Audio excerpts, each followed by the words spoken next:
La noche en que Harfuch y la DEA cayeron sobre el rancho de El Pez, encontraron contratos firmados por políticos que protegían la red criminal.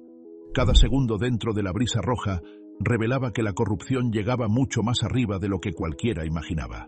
Lo que encontraron debajo del piso flotante provocará la renuncia inmediata de todo el cuerpo presidencial mexicano en cuestión de horas. El asalto a la brisa roja. A las 22:14, las fuerzas especiales irrumpieron por el acceso principal de la propiedad conocida como la brisa roja. El silencio era irreal. No había luces encendidas, no se escuchaban pasos, ni un solo grito. El primer piso parecía vacío, una escena casi teatral de abandono. Sin embargo, la verdadera pesadilla estaba bajo tierra. En un sótano blindado, oculto tras un sistema de seguridad industrial, emergió un infierno logístico. Antes de adentrarnos en esto, queda claro que la realidad era mucho peor de lo que cualquiera podía imaginar, y esto no será lo único que te dejará sin aliento. Metálicas estanterías contenían 31 armas largas, varias de uso exclusivo del ejército, acompañadas de 8.000 cartuchos útiles de diversos calibres, 98 cargadores, 2 granadas de mano, 8 explosivos artesanales, un aditamento lanzagranadas, un cañón modificado, 4 portacargadores, 22 placas balísticas, 10 chalecos antibalas, cascos y botas tácticas de alto nivel. Todo valuado en más de $5 millones. El golpe no terminó ahí. Dentro de una hielera industrial, sellada con plástico de alta resistencia, agentes hallaron 28 paquetes envueltos en aluminio, cada uno marcado con un sello rojo. Eran sustancias puras, directas desde Colombia, confirmó posteriormente el laboratorio forense. Aún peor, bajo el piso flotante del garaje, encontraron 500 kilogramos de sustancias de alta pureza. Todo listo para su distribución hacia Monterrey, Nuevo Laredo y finalmente Laredo, Texas. 1 tonelada en sustancias, un arsenal de guerra, un centro de mando disfrazado de residencia de lujo. Desde el centro de operaciones, Harfuch emitió una orden clara. Este rancho no es una bodega, es el corazón del fresa en el norte. Lo vamos a convertir en cenizas. Con esa frase, activó la fase 2 del operativo. Se iniciarían cateos simultáneos en otros 3 inmuebles vinculados a El Pez y El Fresa, en Tamaulipas, Aguascalientes y Zacatecas. El hallazgo estremeció incluso a los agentes veteranos. No era solamente la cantidad de armas o sustancias, era el nivel de organización quirúrgica. Cada caja, cada chaleco, cada arma estaba numerada, registrada, apilada de manera metódica. No era una casa improvisada de delincuentes de bajo perfil. Era un centro de operaciones destinado a funcionar bajo parámetros casi militares. Y en el piso superior, la escena era aún más perturbadora. Detrás de un falso closet, encontraron una oficina. Escritorio de madera fina, laptop activa, pantallas de vigilancia conectadas a las cámaras perimetrales, impresora, documentos en clave, 3 maletines llenos de contratos, nombres, rutas de envío, registros de transferencias y sociedades fachada. Nada de eso pertenecía a sicarios de bajo rango. Aquello era obra de empresarios, de políticos, de oficiales. En uno de los documentos aparecía el nombre de una empresa agrícola con sede en Aguascalientes. En apariencia, una exportadora de aguacates. Pero los papeles decían otra cosa. 19 cajas negras, ruta abierta. 700.000 vía NLD, confirmación PEZ. El laboratorio de inteligencia confirmó lo que Harfuch ya sospechaba. Esa exportación no era de frutas. Era un cargamento de sustancias disfrazado, protegido por una red de mandos medios corruptos. En otro archivo titulado Ruta Norte, figuraba un comandante regional de la Policía Estatal recibiendo hasta $1,5 millones de pesos mensuales para garantizar cero vigilancia en los traslados. La ironía era brutal. El mismo encargado de combatir al narco vigilaba sus cargamentos.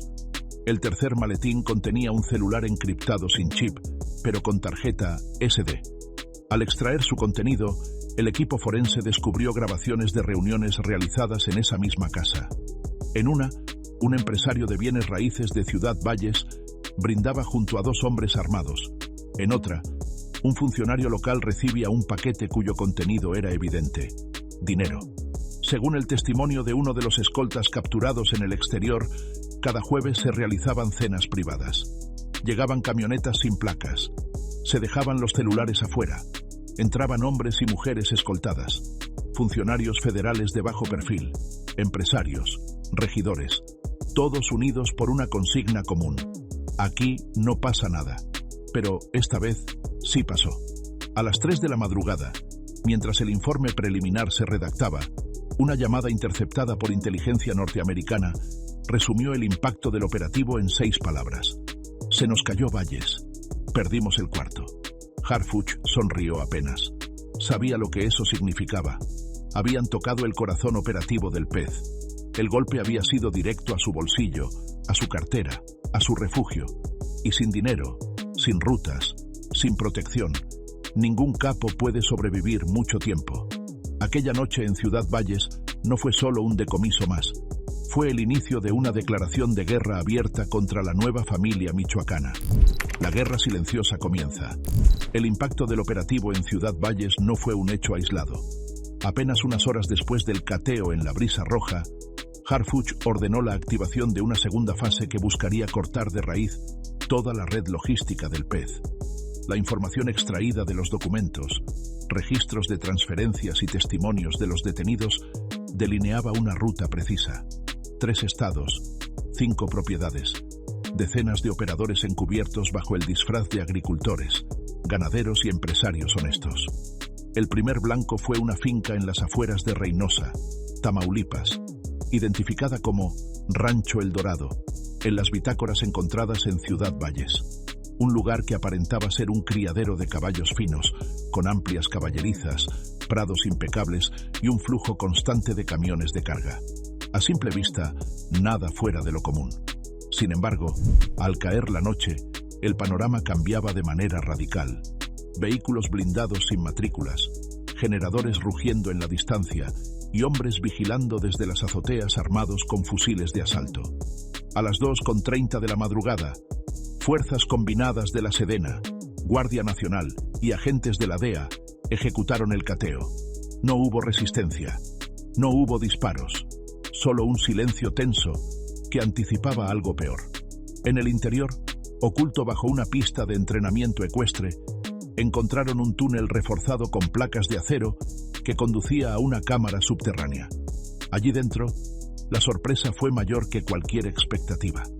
La cámara funcionaba como un centro de acopio de sustancias. Había barriles etiquetados con códigos internos, cajas de pastillas prensadas con logos falsificados de farmacéuticas conocidas y paquetes de cristal azul puro. El peso total del decomiso superó los 400 kilogramos de sustancia, listos para distribución inmediata hacia la frontera. Junto al cargamento, se encontraron listados codificados de rutas, horarios, puntos de control infiltrados y turnos sincronizados con los relevos de seguridad municipal. No era solo un laboratorio, era una estación de paso perfectamente orquestada. Simultáneamente, en Aguascalientes, otro equipo de fuerzas especiales irrumpió en un rancho camuflado como centro de acopio de aguacates de exportación. Las coordenadas halladas en los documentos de Ciudad Valles llevaban directo a ese lugar. La fachada era impecable. Exportaciones registradas ante aduanas, certificados fitosanitarios en regla y contratos firmados con empresas pantalla radicadas en León y Guadalajara. Sin embargo, al levantar el piso falso de uno de los almacenes, la verdadera naturaleza del sitio quedó al descubierto. Debajo, extendido como un laberinto de acero y concreto, había un laboratorio clandestino de producción de otras sustancias. Todo el sistema funcionaba de manera industrial. Prensas hidráulicas, moldes metálicos personalizados, cápsulas termoselladas en máquinas automatizadas. Al momento del ingreso, el laboratorio operaba a plena capacidad. Casi 90.000 tabletas fueron aseguradas, cada una valuada en miles de pesos en el mercado negro estadounidense. El patrón era claro. No se trataba de improvisación. No era el actuar aislado de células desorganizadas. Era una maquinaria empresarial, precisa, calculada, diseñada para burlar los sistemas de control tradicionales. No solo producían sustancias, blanqueaban cargamentos enteros mediante registros falsificados, rutas de exportación legal y protección de autoridades corruptas en cada eslabón del camino. El tercer golpe vino en Zacatecas, en un rancho aparentemente dedicado a la crianza de ganado de Lidia. La propiedad había sido mencionada en un documento titulado .Z3, hallado en la oficina secreta de la Brisa Roja. Aunque a simple vista el rancho parecía abandonado, la intervención reveló una infraestructura de laboratorio química improvisada. Restos de precursores químicos, bidones vacíos etiquetados como limpiadores industriales, tanques de amoníaco y metales pesados esparcidos por el terreno. Lo más alarmante fue descubrir que la producción seguía activa. Un sistema rudimentario de tubos de polietileno y quemadores de gas conectaba 3 módulos subterráneos, permitiendo la producción simultánea de sustancias en distintas fases de cristalización. Allí mismo, empacados al vacío, se hallaron 180 kilogramos de sustancias lista para ser enviada hacia Nuevo Laredo. En paralelo, unidades de inteligencia financiera comenzaron a rastrear las cuentas vinculadas a las empresas pantalla mencionadas en los documentos encontrados. La cifra preliminar superaba los 120 millones de pesos movidos en menos de 4 meses a través de cooperativas rurales, transferencias simuladas y facturación falsa. El dinero se dispersaba luego hacia paraísos fiscales en el Caribe y Europa del Este. Cada peso lavado significaba más sustancias en las calles, más armas en las manos de sicarios, más sobornos comprando silencios. Mientras tanto, el pez, desde algún lugar desconocido, intentaba recomponer su red. Sin embargo, cada movimiento que hacía quedaba registrado por el sistema de inteligencia conjunto entre la DEA y las Fuerzas Armadas. Cada intento de fuga, cada traslado de mercancía, cada comunicación cifrada era interceptada. El margen de maniobra del capo se estrechaba con cada hora que pasaba. El objetivo de Harfuch no era simplemente decomisar sustancias o armas. Buscaba destruir la red financiera, logística y operativa que daba vida a la nueva familia michoacana fuera de su bastión tradicional. Cada rancho asegurado, cada laboratorio desmantelado, cada cuenta congelada era un golpe quirúrgico a la médula del sistema. Para el amanecer del 22 de abril, el operativo acumulaba resultados sin precedentes. 3 laboratorios desmantelados, más de 600 kilogramos de sustancias aseguradas, más de 10 millones de dólares en mercancía ilícita confiscada y documentación clave que revelaba la implicación de funcionarios de seguridad, aduanas y gobiernos municipales. No era solo un golpe al narcotráfico, era el derrumbe controlado de una red de poder que operaba bajo la apariencia de legalidad. El mensaje era claro. Ya no se trataba de una lucha frontal contra sicarios en enfrentamientos aislados.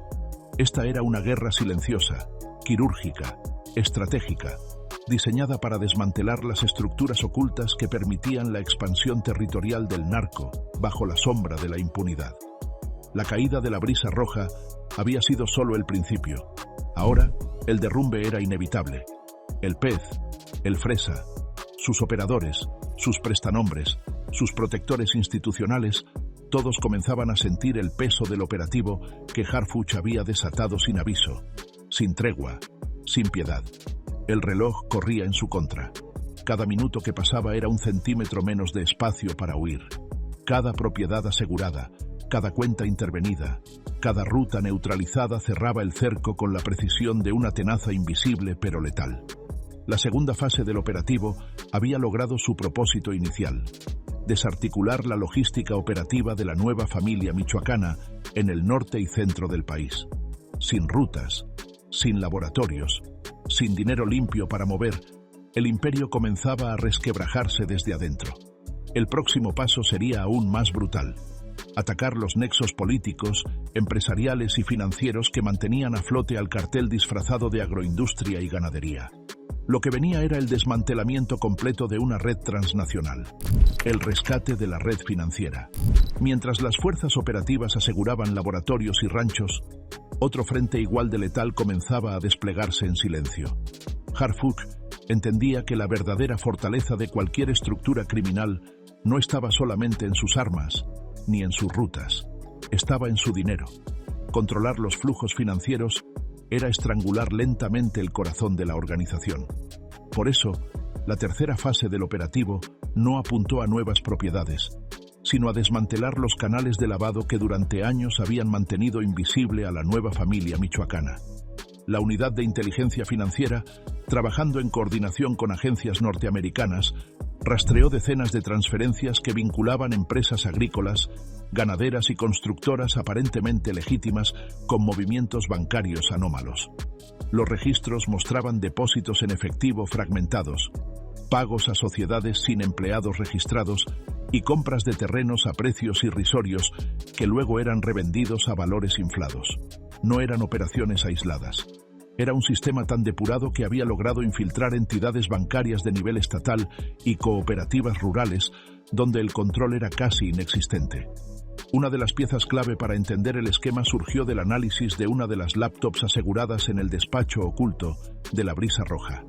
Los agentes encontraron hojas de cálculo cifradas que, al ser descifradas, revelaron la existencia de un consorcio fantasma operando entre León, Guadalajara y San Luis Potosí. Este consorcio actuaba como intermediario para mover grandes sumas de dinero mediante inversiones en bienes raíces, compra de maquinaria agrícola inexistente y exportaciones ficticias de productos perecederos. Entre los hallazgos más perturbadores figuraba la identificación de una serie de empresas de transporte con licencias vigentes, pero sin flota registrada. Estas compañías, controladas por operadores del pez, simulaban envíos de mercancía agrícola mientras trasladaban sustancias empaquetada en compartimentos ocultos. El flujo de dinero era constante, creciendo de manera exponencial entre los años 2018 y 2023. En paralelo, comenzaron los cateos financieros. No se trataba de irrumpir con armas en oficinas corporativas. Era una operación quirúrgica de intervención de cuentas, congelamiento de activos, bloqueo de transferencias sospechosas. Todo en cuestión de horas, antes de que la red pudiera reaccionar. A través de órdenes judiciales urgentes, se aseguraron cuentas bancarias que sumaban más de 150 millones de pesos, además de propiedades valuadas en decenas de millones distribuidas en al menos 4 estados. La reacción del pez ante el golpe financiero no se hizo esperar. Interceptaciones de comunicaciones cifradas revelaron intentos desesperados por movilizar fondos restantes hacia cuentas en Panamá y Belice, utilizando intermediarios no vinculados formalmente a su red. Sin embargo, los movimientos eran demasiado tardíos. El cerco se cerraba con precisión matemática. Cada transacción, cada intento de retirar efectivo o transferir fondos era detectado, interceptado, bloqueado.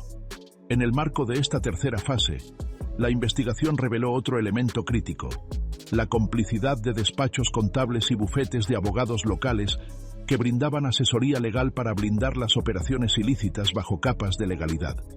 Estos profesionales no solo diseñaban las estrategias de lavado, sino que también facilitaban la compra de terrenos rurales, registraban sociedades de papel y gestionaban procesos de exportación ante autoridades aduanales. La identificación de estos colaboradores de cuello blanco cambió radicalmente el enfoque del operativo. Harfuch ya no perseguía solo a narcos visibles.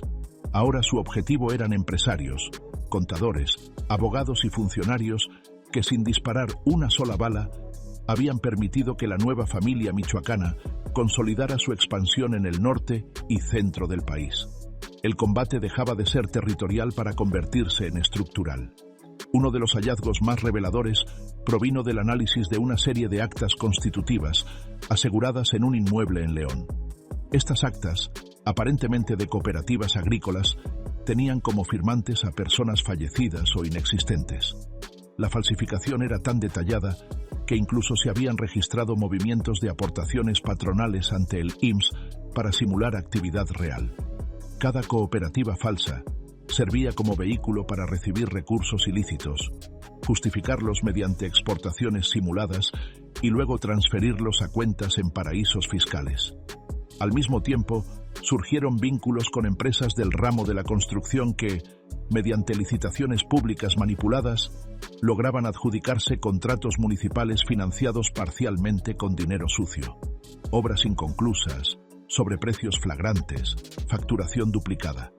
Cada contrato adjudicado representaba otra vía para limpiar recursos provenientes del narcotráfico.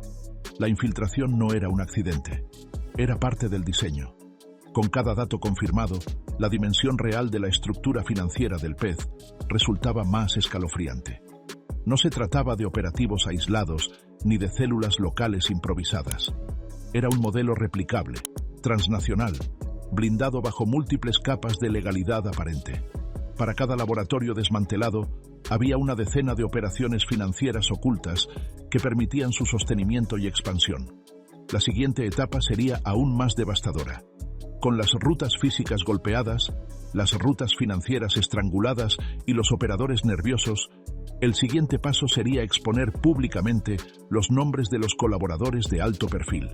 No bastaba con detener, era necesario exhibir, procesar, sentenciar.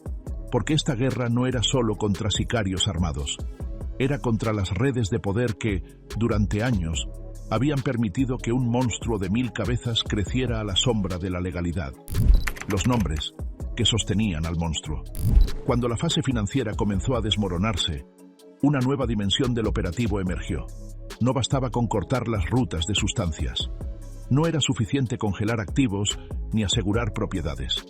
La estructura de la nueva familia michoacana se mantenía viva gracias a la complicidad de figuras con poder, influencia y acceso a las decisiones estratégicas de gobiernos locales, corporativos regionales y asociaciones civiles.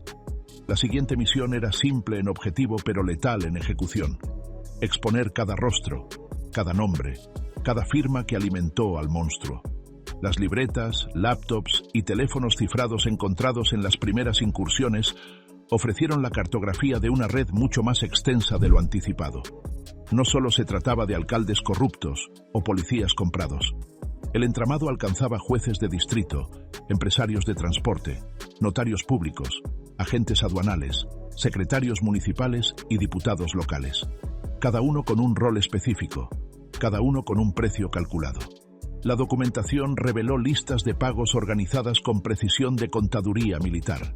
Cada funcionario recibía su quincena bajo códigos internos. Cada empresario aportaba cuotas periódicas bajo la apariencia de inversiones conjuntas. Cada favor político tenía su monto. No era un sistema improvisado. Era una red institucionalizada de corrupción empresarial y gubernamental al servicio del crimen organizado. Uno de los hallazgos más reveladores surgió en un rancho asegurado en el municipio de Calvillo, Aguascalientes. Oculto en una cava de vinos soterrada, se encontró un archivo físico con contratos apócrifos de renta de maquinaria pesada, facturas de exportaciones ficticias y listados de contactos vinculados a las operaciones logísticas del pez.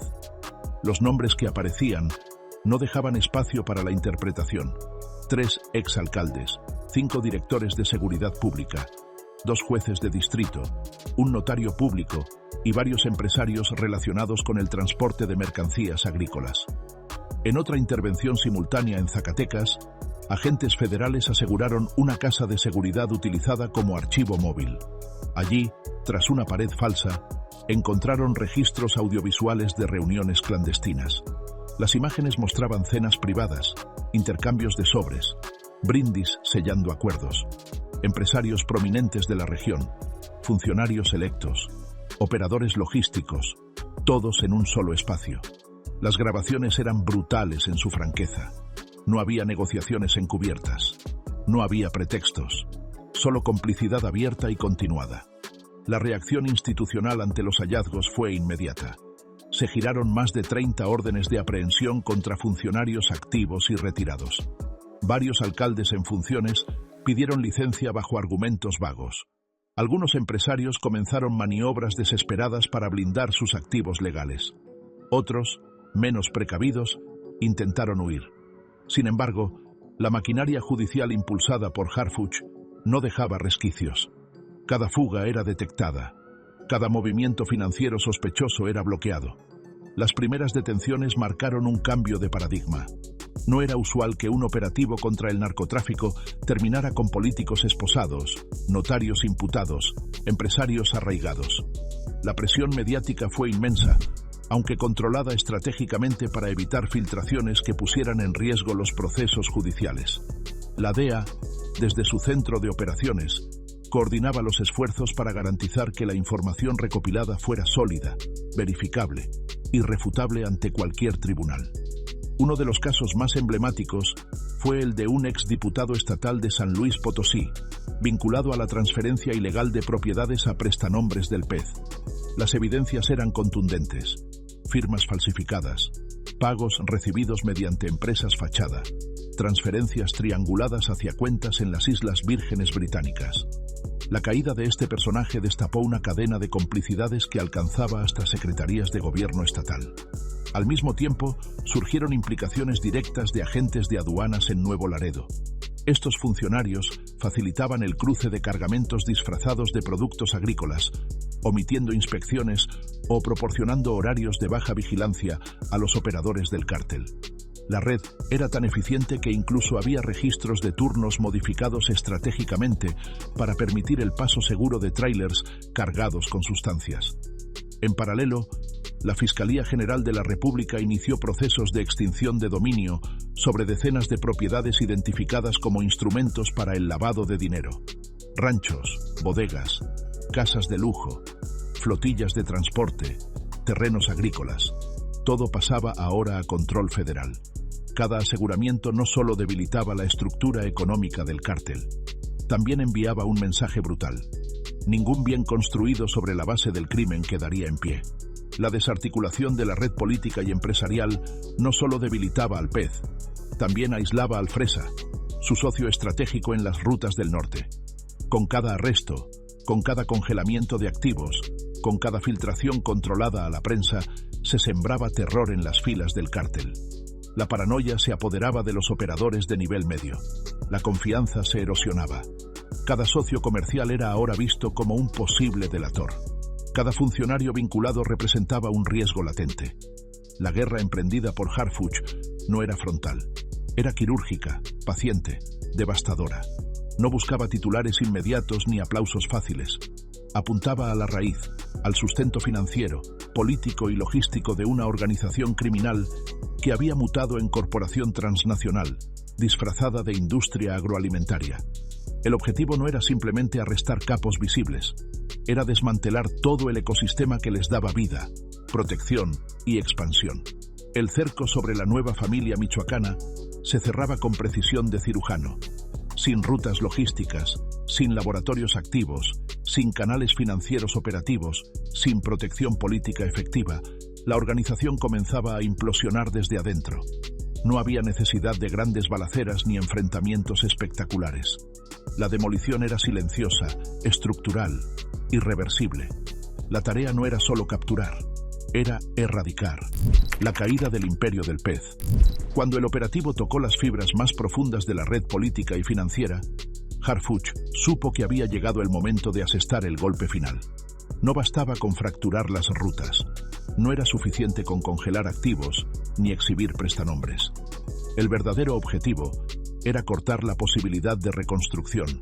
El PEZ no podía quedar solo herido. Debía ser desmantelado de manera definitiva. La información obtenida durante las fases anteriores delineaba un último componente vital: la red de transporte transnacional. A diferencia de los laboratorios fijos o las cuentas bancarias congeladas, esta red era móvil, flexible, adaptativa. Operaba a través de flotillas de camiones de carga, remolques ganaderos, contenedores marítimos y aeronaves de bajo perfil. No existía una ruta fija ni un patrón predecible.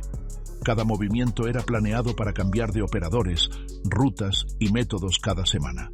El hallazgo de una serie de manuales operativos asegurados en un rancho de Zacatecas reveló la existencia de lo que internamente llamaban la Ruta Fantasma, un corredor logístico que iniciaba en comunidades rurales de San Luis Potosí, atravesaba Zacatecas y Durango, conectaba con Coahuila y cruzaba discretamente hacia Texas por brechas ilegales no registradas. A diferencia de las rutas tradicionales, este corredor evitaba aduanas, retenes oficiales y puntos de inspección. Se apoyaba en ejidos controlados por operadores locales, radios comunitarios infiltrados y vehículos modificados para camuflar cargamentos bajo capas de productos perecederos. La magnitud de esta red era escalofriante. Cada semana, no menos de 30 cargamentos cruzaban utilizando esta ruta, moviendo toneladas de sustancias directo a los mercados de Dallas, Houston y San Antonio. Los ingresos estimados superaban los 50 millones de dólares mensuales, canalizados luego a través de empresas pantalla y blanqueados mediante compras inmobiliarias en la frontera norte.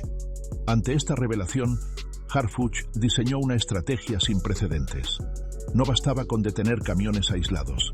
Había que desarticular toda la infraestructura de apoyo: radios clandestinos, talleres de modificación vehicular, casas de seguridad, estaciones de paso y los operadores logísticos que coordinaban los cambios de carga en puntos estratégicos. La operación recibiría el nombre interno de Fénix Negro. Su meta era simple: reducir a cenizas toda la red de transporte en menos de 72 horas. El primer golpe fue quirúrgico. Un equipo especial interceptó un convoy de 5 tráileres en tránsito entre Matehuala y Saltillo. Bajo una fachada de transporte agrícola, las unidades escondían un doble fondo cargado con más de 400 kilogramos de sustancias cristalizada. La incautación no solo representó un decomiso millonario, permitió capturar a 2 coordinadores logísticos de alto nivel, cuya información llevaría a las siguientes fases del plan. En paralelo, unidades encubiertas de inteligencia localizaron y desmantelaron 13 radios comunitarios utilizados para coordinar los movimientos del corredor. Estas estaciones, camufladas como proyectos educativos, servían para transmitir claves de seguridad, alertas de retenes, cambios de ruta y tiempos de cruce. Su neutralización dejó a los operadores del pez ciegos, sordos y aislados. Otro frente de ataque se enfocó en los talleres de modificación vehicular. Estos sitios, localizados en comunidades rurales, adaptaban vehículos de carga para esconder sustancias mediante compartimentos hidráulicos, sistemas de doble fondo térmico y blindaje electromagnético que impedía su detección por escáneres convencionales. En menos de 48 horas, 10 talleres fueron asegurados, sus operarios arrestados y su maquinaria desmantelada. Cada acción formaba parte de una coreografía precisa, diseñada para derrumbar no solo la logística del corredor fantasma, sino también su reputación como ruta segura. La combinación de decomisos, detenciones y aseguramientos sembró el caos entre los operadores restantes. Algunos intentaron improvisar rutas alternas. Otros simplemente abandonaron cargamentos en parajes rurales, incapaces de garantizar su tránsito seguro. Sin comunicación efectiva, sin infraestructura de apoyo, sin talleres para modificar vehículos ni radios para coordinar movimientos, la red de transporte del pez colapsó en cuestión de días. El impacto fue inmediato.